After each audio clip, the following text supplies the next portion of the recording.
സഹൃദയരെ, നിങ്ങൾക്കൊരു സത്യം അറിയാമോ? നമ്മുടെ എക്കാലത്തെയും പ്രിയപ്പെട്ട നമ്മുടെ മെഗാസ്റ്റാർ മമ്മൂട്ടി ഒരിക്കലും ഒരു പൂർണ്ണ മമ്മൂട്ടിയല്ല. അദ്ദേഹം വെറും 99% മാത്രമാണ് മമ്മൂട്ടി. ബാക്കിയുള്ള ആ 1% ഉണ്ടല്ലോ, ആ 1%മാണ് ദാണ്ടത് ഇത്. അതായത് ഇത് 1% മമ്മൂട്ടി. അപ്പൊ സുഹൃത്തുക്കളെ, നമ്മൾ ഇന്ന് വറക്കാൻ എടുത്തിരിക്കുന്നത് 1% മമ്മൂട്ടിയുടെ ഒരു സിനിമയാണ്. അപ്പൊ സിനിമയുടെ ആരംഭം തന്നെ കാണിക്കുന്നത് ചൂട്ടുകത്തിച്ചാരോ സ്ക്രീനിലേക്ക് എറിഞ്ഞപ്പോ അതിൽ നിന്ന് ഉയരുന്നൊരു പുക. ഉറക്കം അഭിനയിച്ച് കിടക്കുന്ന 1% മമ്മൂട്ടിയുടെ മുന്നിൽ ഡെസ്റ്റിലേഷൻ പ്രോസസ് വഴി ഒരു ആത്മാവ് പ്രത്യക്ഷപ്പെടും.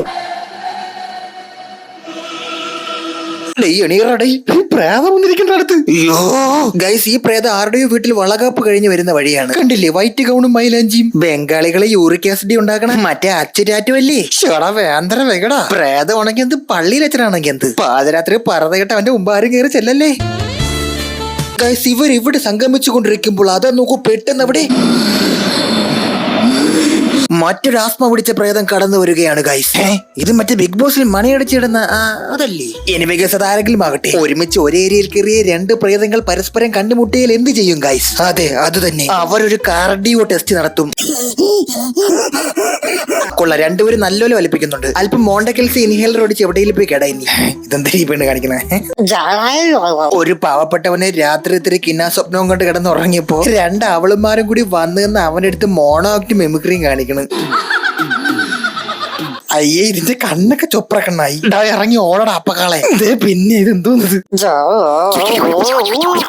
ഇനി ഞാനൊരു സത്യം പറയട്ടെ ഗൈസ്, അത് ശരിക്കും ഒരു സ്വപ്നമായിരുന്നു. ഇന്നലെ കണ്ട സ്വപ്നത്തിൽ എന്തെങ്കിലും യാഥാർത്ഥ്യമുണ്ടോന്ന് അറിയാൻ വേണ്ടി നമ്മുടെ നായകൻ എങ്ങനെ ബൈക്കിൽ യാത്ര തുടരുകയാണ്. ഈ ഷോട്ടൊക്കെ ഓടുന്ന ബൈക്കിന്റെ മുകളിൽ ഒരുത്തന്നെ കയറ്റി നിർത്തിയിട്ട് ഗോപ്രോയിൽ എടുത്തേടാ. സോ ഗൈസ്, പുള്ളി അങ്ങനെ തന്റെ സ്വപ്നത്തിലെ യാഥാർത്ഥ്യം എന്നത് മനസ്സിലാക്കുവാൻ വേണ്ടി തന്നെ പോലെ തന്നെ വേറൊരു വട്ടനെ ഗൂഗിൾ ചെയ്ത് കണ്ടുപിടിക്കും. എന്നിട്ട് അയാളെ കാണാനായിട്ട് വണ്ടി എടുത്ത് അങ്ങ് പുറപ്പെടും. വഴിക്ക് വെച്ച് പുള്ളി ഒരു ആക്സിഡന്റ് കാണുമേ. ഇത് നിങ്ങൾ ഓർത്ത് വെച്ചോ, അതിന് കാരണം ഞാൻ പിന്നെ പറയാം. അങ്ങനെ അയാളെ കാണാൻ ഈ മൈലുകൾ താണ്ടി ഒരു ഗ്രേസറി കോട്ടയുടെ മുന്നിലാണ് വന്നെത്തുന്നത്. എല്ലാ സ്വാഭാവിക പ്രേതപടത്തിലും ഉള്ള പോലെ നായകൻ അടുത്ത് വരുമ്പോ തുറങ്ങാൻ റെഡിയായി നിൽക്കുന്ന കയറ്റും, നായകനെ മാത്രം പേടിപ്പിക്കാനും നാറ്റിക്കാനും ആടിക്കാനും മാത്രം വീശി അടിക്കുന്ന കാറ്റും, മാറാലയും പൊടിപടലങ്ങളുമെല്ലാം റെഡിയായി അവിടെ കാത്തിരിക്കുകയാണ്. അതെല്ലാം കടന്ന് അകത്ത് കയറിയ നായകന്റെ മുന്നിലേക്ക് മുഖത്തൊരു വലിയ നീള ഉണ്ണിയുള്ളൊരു മനുഷ്യ സോറി ഗൈസ്, അത് ബീഡിയായിരുന്നു.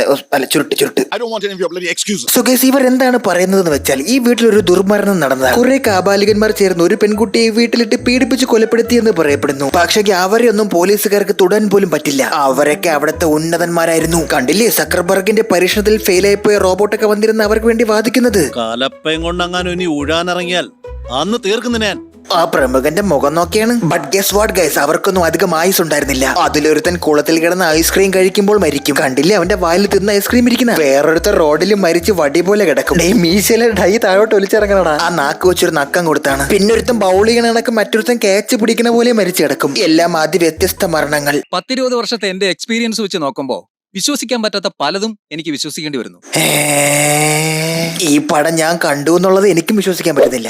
നിങ്ങൾ ആ സൈഡിൽ നിന്ന് കണ്ണടച്ച് മൂക്കോഴി നോക്കിയാണ്. കറക്റ്റ് ഇക്കല്ലേ, DNA മെലാനിൻ വരെ match. Okay guys, coming to the point. ഇത്രയൊക്കെ കഥകൾ പറഞ്ഞിട്ട് അമാനുഷികമായി 5 പേർ മരിച്ചത് പറഞ്ഞിട്ടും നായകന് അതൊന്നും വിശ്വാസമാകില്ല. കാരണം അദ്ദേഹം ഒരു ആധുനിക ശാസ്ത്രീയ മനുഷ്യനാണ്. എനർജി എന്നത് ഒരിക്കലും നശിക്കില്ലെന്നും അത് മറ്റൊന്നായി മാറുന്ന പ്രകൃതി നിയമത്തെ കുറിച്ച് നിനക്കറിയില്ല. എടാ, എന്തിനടാ നടക്കപ്പോക ഐൻസ്റ്റീൻ ഇട്ട് കൊട്ടണം.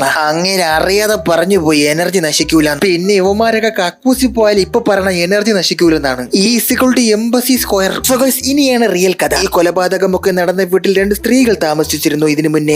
ഇവര് ലെസ്ബിയൻസ് ആണെന്ന് എവിടെയും പറയുന്നില്ല സിനിമയിൽ ഓപ്പൺ ആയിട്ട്. പക്ഷേ ഇവരുടെ ചേഷ്ടകളൊക്കെ കാണുമ്പോൾ നമ്മളെങ്ങനെ വിചാരിക്കും, ശരിക്കും ഈ ഒരു സീനൊക്കെ കാണുമ്പോൾ നമ്മൾ വിചാരിക്കും വേറെ എന്തെങ്കിലും സീൻ കാണുമെന്ന്. പക്ഷെ വേറെ ഒന്നുമില്ല, ഇത്രേ ഉള്ളൂ. ഈ സിനിമയിൽ പല കാര്യങ്ങളും ഒന്നിനൊന്നും ബന്ധമില്ലാത്ത കാര്യങ്ങളാണ്. മുഖം വെച്ച് ഉഴുന്നാട്ടാണ്. സോ ഗൈസ്, അപ്പൊ നമ്മുടെ നായകന് വിശ്വാസമില്ലാത്തത് കാരണം ഈ കഥയെല്ലാം പറഞ്ഞതിന് ശേഷം ഇവിടെ എന്തൊക്കെയോ ദുരാത്മാക്കൾ ഉണ്ടെന്ന് അറിയിക്കാനായി ഒപ്പിരിന്ന് കടം വാങ്ങിയ ഒരു ഹെഡ്സെറ്റും ഫാനിന് വലയടിക്കുന്ന ഒരു സാധനമായിട്ട് ഇങ്ങനെ ഇവിടേക്ക് കറങ്ങി നടക്കും. ഒടുവിലായി യന്ത്രം വെച്ച് ദുരാത്മാക്കളുടെ സാന്നിധ്യം അവർ കണ്ടെത്തും ഗൈസ്.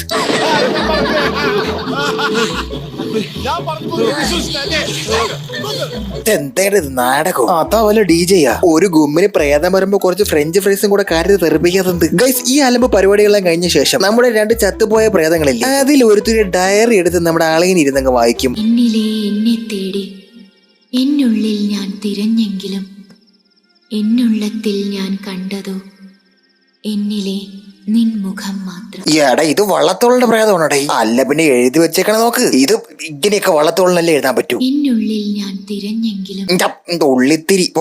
ഗൈസ് ഇനി ഒരു ഫ്ലാഷ് ബാക്ക് ആണ്. അതായത് ഈ രണ്ട് കൂട്ടുകാരികളില്ലേ, ഇവർ രണ്ടുപേരും ഭയങ്കര സുഹൃത്തുക്കളായിരുന്നു. ദിവളില്ലേ ദിവൾ ഇനി കവിതയൊക്കെ എഴുതി വെറുപ്പിക്കണം. കണ്ണാടിയിൽ ലിപ്സ്റ്റിക് ഇട്ട് എഴുതിയിട്ട് അത് നാക്ക് വെച്ച് തുടച്ചെടുക്കുന്ന സ്വഭാവം കൊണ്ടുവെക്ക്. അല്ല അങ്ങനെയൊന്നുമില്ല. എന്തായാലും പരസ്പരം ഇവർ തമ്മിൽ ഭയങ്കര സ്നേഹമാണ് ഗൈസ്. അല്ല ലെസ്ബിയൻ ഒന്നും അല്ല ഏട്ടാ. അല്ല അങ്ങനെ അല്ലെന്ന് പറയാൻ വരട്ടെ. ഈ പഴവുണ്ണി വന്ന ഈ അപ്പക്കളൻ ഇവിടെ ആരെ വിളിച്ചത് ഇപ്പം? ആകെ ഈ പടത്തിനകത്ത് കൊള്ളാന്ന് പറയണത് അതാ. ഞാൻ പോണം. ശരി ഓക്കെ, കഥ പറയട്ടെ ബാക്കി. സോ ഗൈസ് നമ്മുടെ 1% മമ്മൂട്ടി കണ്ണാടി ഒരു കണ്ണാടിയിലോട്ട് നോക്കുമ്പോ ദേ മുഖം കൊച്ചിനാനിഫെ പോലെ ഇരിക്കുന്നു. ഇത് ജാതു അല്ലേ? ആരടാ ഈ സിനിമയുടെ എഡിറ്റർ? അവനെ വിളിച്ചൊരു ഉപദ്രവ സമ്മാനം കൊടുക്കണം. അല്ല പിന്നെ ഒരു കാര്യമുണ്ട്, ഇത് കാലഘട്ടം അങ്ങ് പഴയതാണ് കേട്ടോ. സ്വന്തം മുഖം കണ്ണാടിയിൽ കണ്ട് പേടിച്ച് അങ്കൂശായി എങ്ങേരി ഒരു ബന്ധമില്ലാതെ ആ പാതിരാത്രി ബംഗ്ലാവിന്റെ മച്ചിൽ പോയി കിടന്ന് നടക്കും. ഇതൊക്കെ എന്തിനാണെന്തോ ഈ സീനൊക്കെ? ഈ നടത്തുന്നതിന് ഒരു 5 മിനിറ്റ് ഉണ്ട് അതിനകത്ത്. വല്ല ലോങ് വാട്സാപ്പ് സ്റ്റാറ്റസ് ആയിട്ട് ഇടാനുള്ള കഥേനൊക്കെ എടുത്ത് സിനിമ ആക്കി വെച്ചേക്കണം. ഡ്യൂടെ നിനക്ക് ഉറക്കമൊന്നുമില്ലടാ. ദോ ഒരു പ്രതിമരെ പൊത്ത കണ്ണിന്ന് ചോര വലിക്കണ്. സുഹൃത്തുക്കളെ ഇപ്പൊ ഒരു ഭീകര ദൃശ്യമാണ് ഗൈസ്. ഒടുവിൽ ആ മച്ചിന്റെ മുകളിൽ ഒരു പ്രേതത്തിനെ കണ്ടുപിടിക്കും ഗൈസ്. കണ്ട എടാ അവിടെ ചുമ്മാ കുനിഞ്ഞിരുന്ന് ഊണ് കഴിച്ചോണ്ടിരുന്ന പ്രേതത്തിനെയൊക്കെ എന്താണ് ടോർച്ച് അടിച്ച് വിളിച്ച് എണീപ്പിച്ച? ഇവനെ ഷോക്ക് അടിപ്പിച്ച പോലെ ഇവന് ഷോക്ക് ആവുന്ന എക്സ്പ്രഷൻ വരൂല. എന്തിനു നീ വന്നു? ഞാൻ നിറം പിടിക്കാൻ. എന്തിനു നീ എന്നെ തേടി വീണ്ടും വന്നു? ചേച്ചി ഞാൻ മൂത്രമൊഴിക്കാൻ കയറിയാണ്, ഞാൻ പൊക്കോളാം. ഒരു കാര്യം ഞാൻ അംഗീകരിക്കും, ഈ പ്രേതത്തിന് വെള്ള സാരിയൊന്നുമില്ല, വെസ്റ്റേൺ ഡ്രസ്സൊക്കെ ഇട്ട് നടക്കാനാണ് ആഗ്രഹം. പക്ഷെ ഇവ കാലം മാറി. ഇവൾ ഉദ്ദേശിക്കുന്ന ആളല്ല ഇവൻ. സത്യമായിട്ട് നിന്നെ എനിക്ക് അറിയില്ല ജെനി. അറിയില്ലെങ്കിൽ ഇറങ്ങി പോടാ, നീ വന്നേക്കണവൻ. ബ്രോസ് ആക്ടിങ് ഈസ് ഡേഞ്ചറസ് താൻ AI. സോ ഗൈസ് ഇനി അടുത്തത് ഈ പ്രേതത്തിന്റെ സ്വന്തം ഫ്ലാഷ് ബാക്ക് ആണ്. ഗൈസ് ഈ പടത്തിൽ ഒരു 2-3 ഫ്ലാഷ് ബാക്കും 3-4 പാട്ടും 2-3 പ്രേതവും ഉണ്ട്. അങ്ങനെ ഒരു പ്രത്യേക ഉൾട്ടാ സിനിമയാണിത്. ഇതൊരു സിസ്റ്റർ. ഈ സിസ്റ്ററാണ് ഈ കുട്ടീനെ വളർത്തുന്നത്. ഈ കുട്ടിയുടെ പേരാണ് ജെനി. ഈ ജെനിക്ക് ഒരു സ്പോൺസർ ഉണ്ട്. പുള്ളി കമലഹാസൻ ദശാവതാരത്തിൽ മേക്കപ്പ് ഇട്ടപ്പോ ഇളകി വീണ പശയാണ്. കണ്ട മുഖമൊന്നും അനങ്ങണില്ല. പശയ്ക്ക് മാസ്ക് വലിച്ച് ഒട്ടിച്ചേക്കാണ് മുഖത്ത്. പുള്ളി ജെനിയുടെ സ്പോൺസർ ആണെങ്കിലും നല്ലൊരു മനുഷ്യനാണ്. ബീച്ചിലൊക്കെ പോയി മണ്ണപ്പൊക്കെ ചുട്ട് കളിക്കും. ജെനി ഉണ്ടാക്കിയ മണൽ കൊട്ടാരം കണ്ട് അങ്ങനെ ക്ലിക്ക് ചെയ്യും. ഹൈ നിങ്ങളത് കണ്ട? ഇങ്ങനെ കീബോർഡിൽ കണക്ട് ചെയ്യണ മൗസാണ്. കണ്ടില്ലേ ക്ലിക്ക് ചെയ്തത്? പക്ഷെ ഒരു ദിവസം ജെനിയുടെ ഹെഡ് മാസ്റ്റർ ജെനിയോട് പറയും, നിന്നെ ഇനി ഇവിടെ പഠിപ്പിക്കാൻ എനിക്ക് നിർവാഹമില്ല കുട്ടി, കാരണം നീ സെം ഫീസ് അടച്ചിട്ടില്ല. അപ്പൊ നിങ്ങൾ ചോദിക്കും ആ സ്പോൺസർ അവിടെ പോയെന്ന്. പുള്ളി അർബുദം ബാധിച്ച് സത്തുപോയി ഗൈസ്.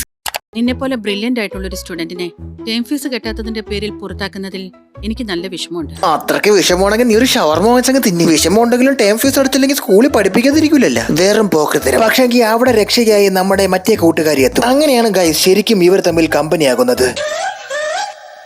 അങ്ങനെ അവർ ഒരുമിച്ച് താമസം തുടങ്ങും. സന്തോഷത്തോടെ ജീവിക്കുന്ന സമയത്താണ് അത് സംഭവിക്കുന്നത്. CBI മമ്മൂട്ടി സെറ്റ് മാറി ഇവിടെ കയറുന്നത്. ഓ ഐം സോറി ഗൈസ്, ഇത് 1% മമ്മൂട്ടിയാണ്. ഇക്കൊരു ബാലരമ കഥാപാത്രമാണെങ്കിൽ ആ ബാലരമയിലെ ചിത്രം ഉണ്ടല്ലോ, അതാണ് ഇയാള്. സോ ഗൈസ് അയാൾ കവിതകൾ എഴുതുന്ന ജെനിയെ തേടിയാണ് വരുന്നത്. ആ സമയം ജെനി അവിടെ മൂക്കിൽ വിരലിട്ടുകൊണ്ടിരിക്കുകയായിരുന്നു. എന്നിട്ട് അത് നെറ്റിയിൽ തുടച്ചിട്ട് വെളിയിലോട്ട് ഇറങ്ങി ചെല്ലും. അപ്പോ ആ വന്ന മനുഷ്യൻ പറയും, ഈ കവിതകൾ എഴുതുന്ന ജെനി. ഗൈസ് ആ കുറിക്കടിയിൽ ഇവനൊരു തൃക്കണ്ണുണ്ട് കേട്ടാ. എന്നിട്ട് അപ്പൊ തന്നെ കണ്ട അവർ അപ്പൊ തന്നെ നടക്കാൻ പോണെന്ന് പറഞ്ഞ് ബീച്ചിലൊക്കെ പോകും. ഇയാളും ഇയാളുടെ കവിതയും എത്ര ഭംഗിയുള്ള വാക്കുകളാണ്.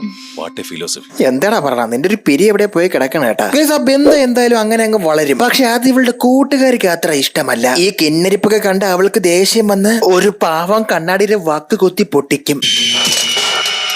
ദേഷ്യം വന്ന് അവൾ പിച്ചാത്തിയെടുത്ത് ചോര കുത്തി തെറിപ്പിക്കും ഗൈസ്. ഒരു തലയണയുടെ പഠിക്കണ ഗൈസ്. ആ കുത്തുന്നത് ഒരു തലയണയിലാണ്. കണ്ടില്ലേ അവിടെ പഞ്ഞിയൊക്കെ പറക്കണം. പക്ഷെ ആദ്യം തെറിച്ച് ആ ചോര ആരത്? ഈ വട്ടൊക്കെ കണ്ട് കിളി പോയറി ജെനി ഇവളെയും വിളിച്ചൊരു പള്ളിയിൽ പോയിട്ട് പരസ്പരം കുമ്പസരിക്കാൻ പറയും. ഞാൻ കൂടിഞ്ഞ് ഇപ്പുറത്തിരിക്കാം, നീ നിന്റെ മനസ്സിലുള്ളതൊക്കെ തുറന്നു പറഞ്ഞു. അപ്പൊ അവള് പറയും, എന്റെ സ്നേഹം അതെനിക്ക് മാത്രം മതി. പാവം ഗൈസ്, പാവം ജെനി ഇതൊക്കെ വിശ്വസിച്ച് ഈ അപ്പ കളയെടുത്ത് പറയും, നമ്മൾ തമ്മിൽ ശരിയാവില്ല, നീ എന്നെ മറക്കണം. അപ്പൊ അദ്ദേഹം പറയും, നിനക്ക് എന്ത് പറ്റി? നീ എന്തിനാ ഇങ്ങനെയൊക്കെ പറയുന്നത്? ഞാൻ നിന്നോട് എന്ത് തെറ്റി? മധുനെ ഇമിറ്റേറ്റ് ചെയ്യണം. കണ്ണിൽ ലെൻസ് ഒക്കെ വെച്ചേക്കണം. അത് ഞാൻ ശ്രദ്ധിച്ചില്ലായിരുന്നല്ല. ഓ 100 രൂപയ്ക്ക് 5 കിട്ടുന്ന ലെൻസ്. കണ്ണൊക്കെ ഫ്യൂസ് ആയി പോയുള്ളൂ. എന്തായാലും അത് വെച്ചപ്പോ കൊള്ളാം, മുഖം നല്ല മൊണസാരോ എന്ന് പറഞ്ഞിരിക്കുന്നു. അതിനുശേഷം അളിയൻ പല രീതിയിലും ജെനിയുമായി കണക്ട് ആവാൻ നോക്കുമ്പോഴും അതൊന്നും നടക്കൂല. അതിനെല്ലാം കാരണം മറ്റേ ഇവളാണ്, ഈ കൂട്ടുകാരി. പക്ഷെ ഒരു ട്വിസ്റ്റ് ഉണ്ട്. കൂട്ടുകാരുടെ അടുത്ത് ഇവനെ വളക്കല്ലേ, ഇവനെ വളച്ച ശരിയാവൂല, ഇവൻ തന്തയേക്കാൾ മോശമാണെന്നൊക്കെ പറഞ്ഞിട്ട് നൈസായിട്ട് അവൾ ഇവനെ കറക്കിയും എടുക്കും. ചതി, കോടും ചതി. ഇതൊരു റെസ്റ്റോറന്റ് ആണ്. ഇവിടെ ഒരു സീനുണ്ട്. അതായത് ഇവർ ഓർഡർ ചെയ്ത ഭക്ഷണവും തൊട്ടപ്പുറത്തിരുന്ന ഫാമിലിയുടെ ഭക്ഷണവും തമ്മിൽ ഒന്ന് ഇന്റർചേഞ്ച് ആയി പോകും. അതൊന്നുമില്ല, ടേബിളിലിരിക്കുന്ന ഭക്ഷണം രണ്ടും അങ്ങോട്ടും ഇങ്ങോട്ടും ഇവള് കൊണ്ടുപോയി മാറ്റി വെക്കും. എന്നിട്ടേ സിമ്പിൾ. ഓസ്ട്രേലിയയിൽ ഞങ്ങൾക്കൊരു റെസ്റ്റോറന്റ് ഉണ്ട്. അതിന്റെ കുറച്ച് എക്സ്പീരിയൻസ് എന്തോന്ന് ആ ടേബിളിൽ ഇരിക്കുന്ന ഭക്ഷണം എടുത്ത് ഈ ടേബിളിൽ കൊണ്ടുവെക്കണ എന്നാ എക്സ്പീരിയൻസ്? ആ കാര്യമൊക്കെ ചെയ്യണമെങ്കിൽ ഓസ്ട്രേലിയൻ റെസ്റ്റോറന്റ് ഒക്കെ വേണം ഗൈസ്. അത് കഴിഞ്ഞൊരു മഴയത്ത് ഇവർ രണ്ടുപേരും കൂടെ നനഞ്ഞുകൊണ്ട് വരും. രണ്ട് കവിതാക്കൾ മഴയത്ത് നനഞ്ഞുകൊണ്ട് വന്നാൽ എന്താണ് അവിടെ നടക്കുന്നത്? എങ്കിൽ ഇത്തവണ നിങ്ങളുടെ ഊഹം തെറ്റില്ല ഗൈസ്, അത് തന്നെ സംഭവിച്ചു. എവന്ത്ര ഇങ്ങനെ ബാലങ്കി നേരെ പോലെ നോക്കണം. രാത്രിയുള്ള യോഗ പ്രാക്ടീസ് എല്ലാം കഴിഞ്ഞ് രാവിലെ അതേ കോലത്തിൽ വന്ന് വാതിൽ തുറക്കണൊരുത്തി. തുറക്കുമ്പോ ആരാ? നമ്മുടെ കൂട്ടുകാരി. ലോകത്താരെങ്കിലും ഇമാതിരി പരിപാടിയൊക്കെ കഴിഞ്ഞിട്ട് കോളിംഗ് ബെല്ല് അടിക്കുമ്പോ അതേപോലെ വന്ന് നിക്കോ? അതങ്ങനെ ഒരു മൊണ്ണ.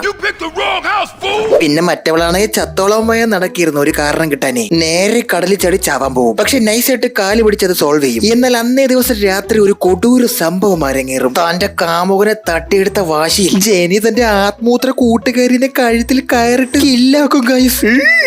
ഇവള് ചാവുന്നതിന് മുന്നേ പ്രയാസം വരുന്ന കേട്ടാ, മോൻ കണ്ടില്ലേ? പക്ഷെ തന്റെ കൂട്ടുകാരെ കൊന്ന സങ്കടത്തിൽ സ്വയം ഒരു കണ്ണാടിയിൽ തലയിടിച്ച് കണ്ണാടി ചില്ല് പൊട്ടിച്ച് താഴെയിട്ട് അതിൽ നിന്നൊരു പൂളെടുത്ത് സ്വയം കഴുത്തറുത്ത് ഡെത്താക്കും. അതോടുകൂടി രണ്ടുപേരും പടമാകും. ഓക്കെ ഗൈസ്, അപ്പൊ നമ്മുടെ ഫ്ലാഷ് ബാക്ക് എല്ലാം കഴിഞ്ഞിരിക്കുകയാണ്. ഇത്ര നേരം ഇവൾ കഥ പറഞ്ഞുകൊണ്ട് നിന്നതല്ലേ, പാവം കേട്ട് തളർന്നതല്ലേ, ഒരു അല്പം സമാധാനത്തിന് വേണ്ടി ഒരു ഹഗ് കൊടുക്കാം.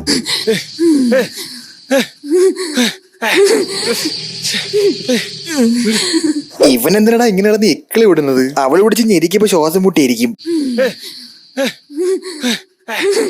കാല് കസേര എവിടെയെങ്കിലും കണ്ട ഇച്ചിരി നേരം കയറി ഇരി കേട്ടാ അതില് അഭിനയിച്ച് തളർന്നല്ലേ. രാത്രി ഇത്ര സംഭവമൊക്കെ നടന്നെങ്കിലും അതൊന്നും അറിയാതെ പിറ്റേ ദിവസം രാവിലെ പുള്ളിക്കാരൻ നേരെ ചെന്ന് പത്രം എടുത്ത് വായിക്കും. അപ്പൊ പത്രത്തിൽ അതാ ഒരു വമ്പൻ ടിസ്റ്റ് ഗൈസ്. ആദ്യം മുതലേ ഇങ്ങനെ കൂടെ ഉണ്ടായിരുന്ന മറ്റവനില്ലേ, അയാൾ 24 മണിക്കൂർ മുന്നേ ചത്തന്ന്. അതായത് ആദ്യം ഒരു ആക്സിഡന്റ് കാണിച്ചില്ലേ, അവിടെ മരിച്ചത് ഇദ്ദേഹമായിരുന്നു. എന്നിട്ടാണ് ഈ പാവത്തിന് ഇത്രയും പെടാപ്പാട് പെടുത്തിയത് ഗൈസ്. ലാപ്ടോപ്പിന് അകത്തൊരു പ്രേതം കയറിയിരിക്കുന്നു ഗൈസ്. എന്നിട്ട് റൂമിനകത്ത് കാറ്റടിക്കും. ജീവനില്ലാത്ത പേപ്പർ വരെ അനങ്ങി. എന്നിട്ട് താൻ എന്തോ അനങ്ങുന്നില്ല കൈയൊക്കെ. ഇവരൊക്കെ ശരീരം അനങ്ങാതെ അഭിനയിക്കും ഗൈസ്. ഏകദേശം പടം കഴിയാറായി. ഇനി ഇതിൽ പിന്നെയും ഒരു ട്വിസ്റ്റ് ഉണ്ട്. നിങ്ങൾ ഈ കാണുന്നത് പ്രസന്റ് ടൈം ആണ് ഗൈസ്. ആ ചത്ത പെണ്ണ് പിന്നും പുനർജനിക്കും ഗൈസ്. എന്നിട്ട് ഇവർ രണ്ടുപേരും കൂടി മുഖത്തോട് മുഖം നോക്കി ബൈക്കിൽ കയറി യാത്ര ചെയ്യും. വല്ലാത്ത ജാതി ജീവികൾ തന്നെ. ഇക്കടെ രൂപത്തിന്റെ 1% കിട്ടി. അഭിനയത്തിന്റെ ആരെങ്കിലും കിട്ടിയിരുന്നെങ്കിൽ ആരായി പോയനെ. ഇവര് ബൈക്കിൽ കയറി പോകുമ്പോ ഒരു വവ്വാല് തലകിഴായി ഒന്നും തൂങ്ങി കിടക്കുമേ. നിങ്ങൾ ആ വവ്വാലിന്റെ മോന്തെ ഒന്ന് സൂക്ഷിച്ചു നോക്കിയാണ്. അത് മറ്റാരുമല്ല ഗൈസ്, അത് ജെനിയാണ്. ജെനി.